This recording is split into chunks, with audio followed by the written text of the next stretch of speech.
حضرت سیدنا عطا بن ابو رباح رضی اللہ تعالی عنہ فرماتے ہیں کہ حضرت سیدنا ابن عباس رضی اللہ تعالی عنہما نے مجھ سے فرمایا کیا میں تمہیں ایک جنتی عورت نہ دکھاؤں؟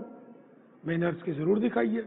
فرمایا یہ حبشی عورت، اس نے نبی کریم رؤوف الرحیم علیہ افضل الصلاۃ والتسلیم کی خدمت بابرکت میں حاضر ہو کر عرض کی یا رسول اللہ صلی اللہ تعالی علیہ وآلہ وسلم، مجھے مرگی کا مرض ہے جس کی وجہ سے میں گر جاتی ہوں اور میرا پردہ کھل جاتا ہے، لہذا اللہ عز و جل سے میرے لیے دعا کیجئے۔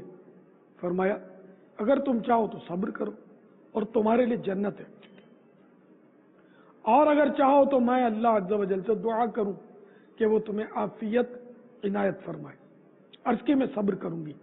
پھر عرض کی جب مرگی کا دورہ پڑتا ہے میرا پردہ کھل جاتا ہے، اللہ تعالیٰ سے دعا کیجئے کہ میرا پردہ نہ کھلا کرے۔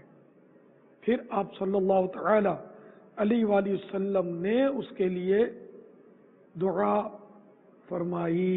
مفسر شہیر حکیم الامت حضرت مفتی احمد یار خان علیہ رحمۃ الحنان مرآت جلد 2 صفحہ نمبر 427 پر فرماتے اس مبارک عورت کا نام سعیرہ یا سقیرہ رضی اللہ تعالی عنہا ہے۔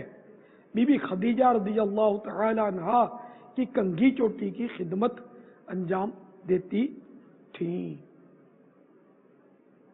مرگی میں گر جاتی اور میرا پردہ کھل جاتا ہے کہ ضمن میں مفتی صاحب فرماتے ہیں یعنی گر کر مجھے تن بدن کا ہوش نہیں رہتا، دوپٹہ وغیرہ اتر جاتا ہے، خوف کرتی ہوں کہ کبھی بے ہوشی میں ستر نہ کھل جائے۔ سبحان اللہ، پردے کا کتنا خیال تھا کہ مرگی کے دورے میں بھی بے ہوشی میں الگ ہے، وہ شرعن بھی وہ گناہ نہیں ملتا جب اس طرح ہو جائے، لیکن پھر بھی ان کو پردے کا احساس تھا۔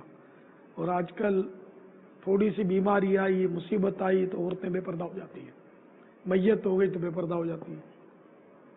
اللہ تعالی ہماری بہو بیٹیوں کو حیا کی چادر عنایت فرمائے، آمین۔ بجاہ النبی الامین صلی اللہ تعالی علیہ وآلہ وسلم، صلو علی الحبیب صلی اللہ تعالی علی محمد۔